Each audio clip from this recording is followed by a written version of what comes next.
When getting your home ready to sell, there are things you can do to give it a competitive edge on other houses in the market without going overboard. Landscaping is not re-landscape. It's, hey, let's clean up the flower beds and trim everything up. Let's give the house an outside haircut, so to speak. Once you get your home ready for its next chapter, you should have a team that best utilizes their resources. So Hal, what you're telling me is that you call the agent that had it listed so that you get some idea of what the current now is as opposed to the historical information, which is the appraisal. That's going the extra mile. And that makes a big difference when you're trying to price a property. Absolutely. And nobody has a crystal ball, but taking that extra step, Hal, makes a huge difference in getting a property properly priced.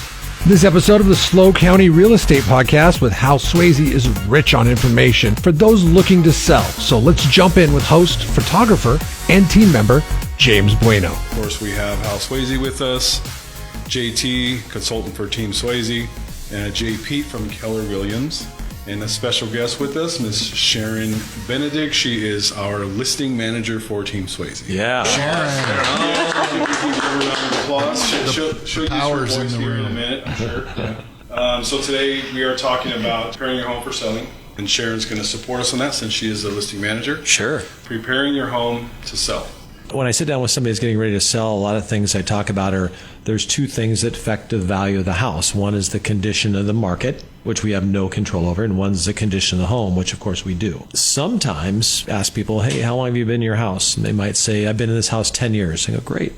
Has it gone up in value? Yep. Have you done anything to it? Well, not really. Okay, so the condition of the market can have a much bigger impact than the condition of the home. Sharon, normally when we list a house, what are a couple of things we normally recommend when we're talking to a homeowner about getting their house ready? Usually a house cleaner to do a full cleaning, a window cleaner, landscaper to clean up the yard, make it nice and pretty. Those are the major things. Yeah, you were talking earlier too, like decluttering, one of those things. Well, yes. Especially if you've been in the house a long time, you probably have a lot of tchotchkes on the personal photographs on the counters. You probably want to clear as much as you can off those counters. Yeah, getting a house ready in general is stressful. Mm-hmm. So that's why we provide resources. Hey, do you need someone to help with landscaping? Do you need someone to do the windows or clean the house or painting touch-up, that sort of thing? Or even staging, I know. Of course, yeah. Staging your house, what do you mean? Well, normally we offer to consult with a stager, right? So that could be as simple as, hey, let's move a few things around and help declutter and really give them good direction. We can do that. Of course, the professionals are usually better. And then sometimes we have a vacant home. So, that might warrant having a home stage for sure, because it will definitely show better. We spend a lot of time in this market, Sharon, right, getting homes ready for sale. Yes. We've had houses that take 2 or 3 months, and it's like, oh, well, the market's changed a little bit, and now it's not quite getting the same price, and you spend a lot of time and money. Again, when I sit down with someone, it's just like, hey, if you're getting a car ready for sale, it's not necessarily you're going to put on new tires or reupholster it or repaint it. It's just like, let's clean out the glove box, let's clean out the trunk, let's detail it, and that's very similar to what we do. The landscaping is not re-landscape. It's, hey, let's clean up the flower beds and trim everything up. Let's give the house an outside haircut, so to speak. So a lot of it is just freshening it up. Well, I think Sharon was saying it's like, hey, if you're going to have a big party and a bunch of people over, you put a lot of stuff on the counters away, you do that, you get everything clean, you fold the towels and hang them up nicely. So it's kind of like that. Sorry, quick question for Jay. How many of your listing agents you think stage homes that they pay for professional staging being done at an empty house? Really depends on the particular situation in the house. If I were to say that there's a standard a flat number, I would say less than 10% are actually staging homes. Most of the homes that are being sold have people that are currently living in them. Mm-hmm. So they'll do more along the lines of just getting the house prepped for sale rather than remove everything and then go ahead and try and refill it with furniture that'll be more attractive to a neutral palette, which is really the goal, right? There's really one opportunity to make that first impression. Prepping a house for sale is probably one of the most fundamental things you can do to get the house in the best position to be viewed by individuals that are seeing it as a home that they want to make their own. Some people can go to the prom and then just comb their hair. Right. And they'll be fine. And some people, it's like, well, we're going to spend a little bit more time getting ready for the prom. Like John. Yeah. Right. Well, sure. No, not John. The other part, too, is, when Jay talks about showing the house in the best light is, having professional photography done. So the difference between that type of photo and someone with an iPhone going around makes all the difference. So that's part of preparing a house for sale. Some of it's on the seller, and we can help with that. And some of it's on, obviously us as the marketing crew for that property. Sharon, how important is it to have a professional photographer done versus an iPhone, like Hal just said? Staging is one thing, but photos are the other. How important is it to have a photographer in there? Very, very important. I think it's one of my pet peeves is when I see in the MLS, especially when they're over $1 million and the agent is using their iPhone and they're dark and they're dingy and they're crooked. And I think, wow, they couldn't just invest a little bit in photography. It just makes a big difference for that first impression. The people that are out there looking, and that house hits the market, and there's nice, beautiful photography. I think it makes a huge difference. So the stats guy, JT, I'm going to list my house with Hal. My house is going to sell regardless, correct? Question is, what's the price that you're going to get for your house? Right. And the better the photography that you have, the more people you're going to have look at your house. Unfortunately, the first house I purchased, James, was back before the internet. Wait, was that an actual time? Pictures didn't matter then, but in this market, where are people looking for houses first? On the internet. Yeah. So the first thing they're going to see are the photos that you have for your house that's on the market. And if the photos aren't good, you're not going to have as many eyes on your house, and therefore the competitive pricing or the competitive offering on your house isn't going to happen like it would with great photos. So presentation and photos. I think to piggyback on something John said is that if you have photographs that aren't professionally done, you're going to get a different type of buyer that's looking at that. Beautifully well done photos. I can see myself at that house. It might be a primary residence for me. When you have lower quality photos, it tends to attract a buyer that's looking for a deal. Right.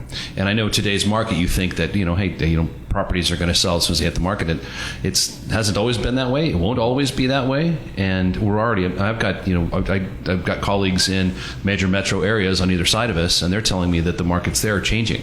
Like, properties are on the market now for almost 30 days, and they've got one or two quality offers, but it's not the 10 offers we were seeing in the past. And that's when quality photos and prepping a house, staging, all those things make the difference between attracting the right buyer and having to compromise on your sales price because you weren't prepared. James, like you do way more than that. So we've got drone photography, which I think is very important for our out-of-town buyers. Sure. When we had COVID, that was really a big deal. So you get a whole different context when you can pan up and look around and say, oh, that's what's over there. There's how far the park, the beach, the school, that sort of thing. So the level of photography is way different than the Polaroid days of earlier in John's career, right? Well, to this day, I try to stay up on what's going on in the market every day. And how do I do that? I look online every morning. Yeah. I'm checking to see the new listings, and I'll look at some of the listings that are in the marketplace, and I'll just go, oh my gosh. I look at some of the photos and I see beds that aren't made, dishes still in the sink, and I go, who would take those photos? Not a professional real estate agent, I hope. Sharon and I deal with this with a lot because sometimes we deal with properties that have tenants in them, so we can't really change what they're going to do. So then I just tell the seller, listen, we can try now with a tenant. So if the tenant keeps it clean, and we'll often advise to give incentives and do all sorts of things, then our chances are good. But if we put it on the market, and every listing we have, whether it's in great shape or not great shape or a good market or bad market, it's the feedback of the buying public, our job to channel that back to the seller. And that feedback is, what is the marketplace saying about this property? So sometimes the market's great. They go, that's fine. We're going to take the carpet and paint out anyway. I'm glad you didn't spend the money because I'd rather take $3,000 off the price than have you spend $15,000 on carpet and paint. So it's a case-by-case basis for sure.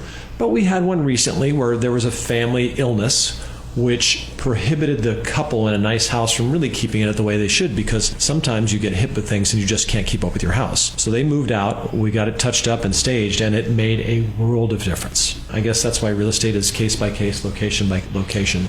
The other thing, Sharon, you deal with all the time is it's not just getting the house ready, it's what do we do to make sure that it's ready to receive offers. We talk about reports. I mean, what kind of things are we having to do now that we recommend that we didn't used to? We usually do the home inspection and a termite up front. That's usually what you recommend, what Hal recommends to the seller, so that we're not surprised later on and have to renegotiate the price because they didn't know that it was $10,000 in termite damage or something like that. And now with certain cities, you have to get a sewer inspection, and sometimes there's a septic and a well, and if those aren't done in advance in the escrow process, then you get a surprise, and nobody wants that. So if we have the time to do them up front, we always try to. Otherwise, you end up kind of renegotiating. And if we want the smoothest transaction, we have time, we try to get all those done up front. And then we have a very complete package to give to a buyer makes the negotiations smoother. Talk to us about determining the price of your house. Do you go in and get an appraiser and they tell you what your house is worth?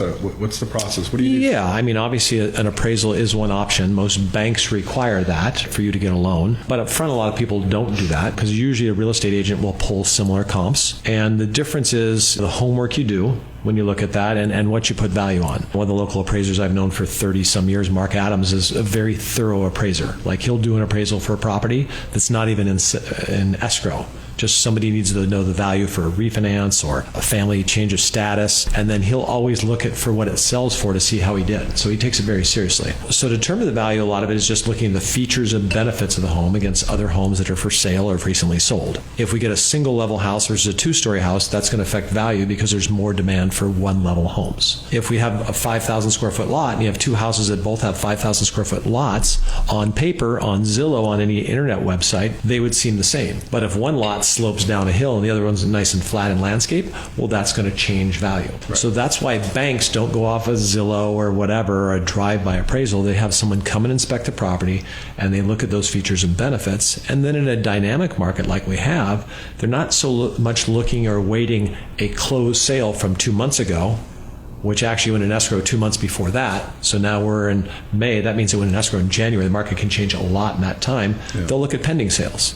And if somebody's really good, well, a lot of times I'm going to call the agents that have those pending sales and say, hey, you had this property on Walnut.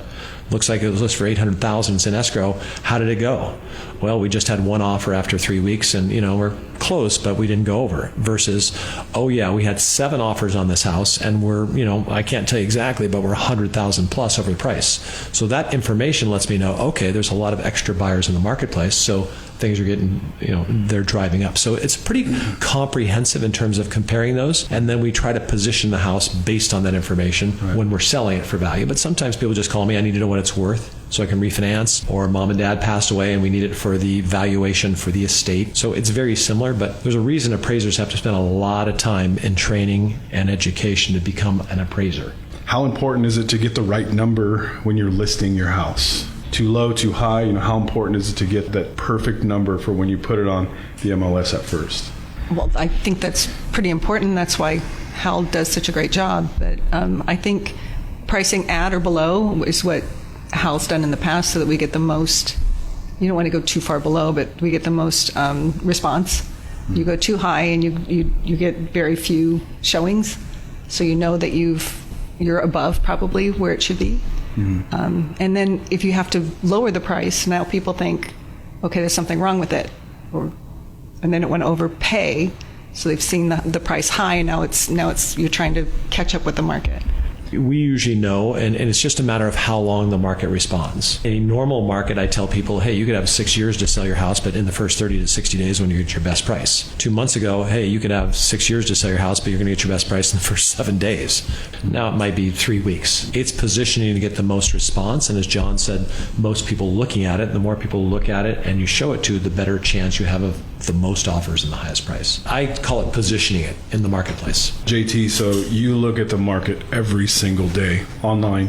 When you see that, quote, overpriced house on there for 2 weeks, what goes through your mind? As someone who had not been involved in the real estate business other than as a consumer, I always thought that, hey, I'm going to put a price on my property as high as I think I can go. I can always come down.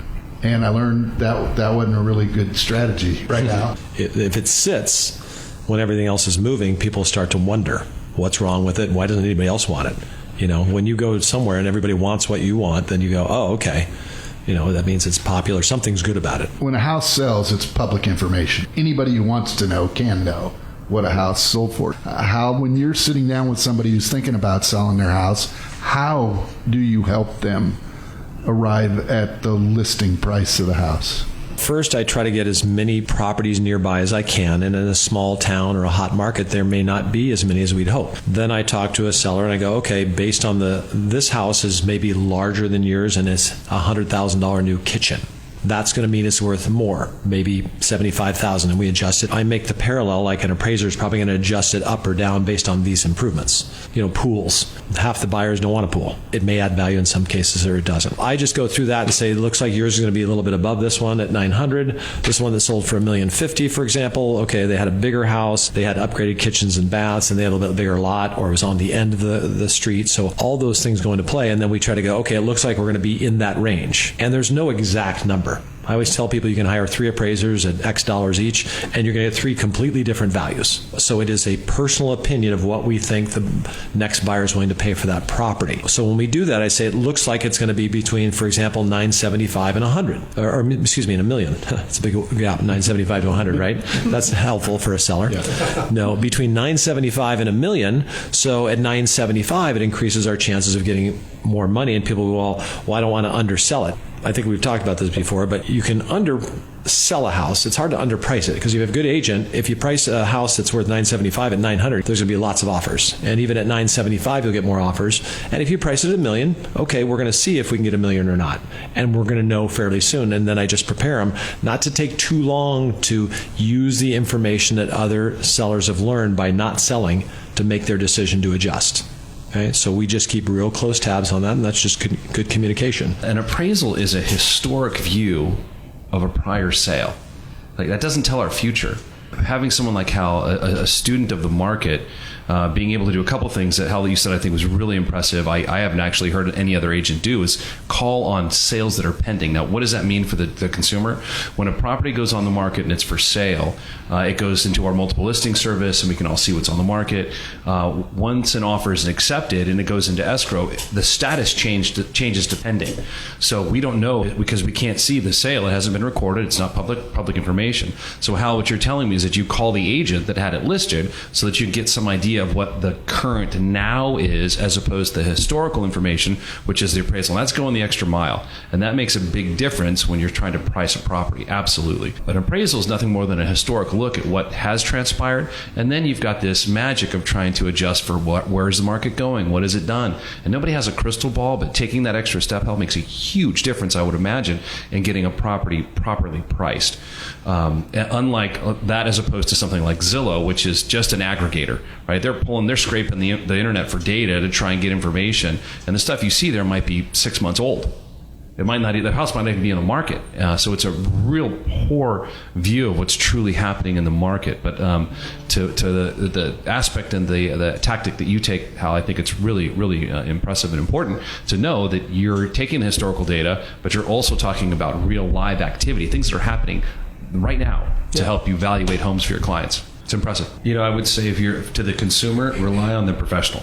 Leave the pricing of homes to the experts. Lean heavily into somebody that you're hiring to do that job for you, because they're going to be the ones with the tools and that are in the know. They live, eat, and breathe it. They're looking at it every single day. You wouldn't go to your mechanic and ask him to perform oral surgery on you, would you? It's not what they do. Stay away from using the aggregators to try and evaluate your home. We know we've got prices that vary all over the county. We've got so many little microclimates down to communities that are so specifically different. You cannot get a proper valuation from an aggregator like Zillow or Realtor.com or Ojo. Those companies just don't provide the minute details that your real estate professional can give you.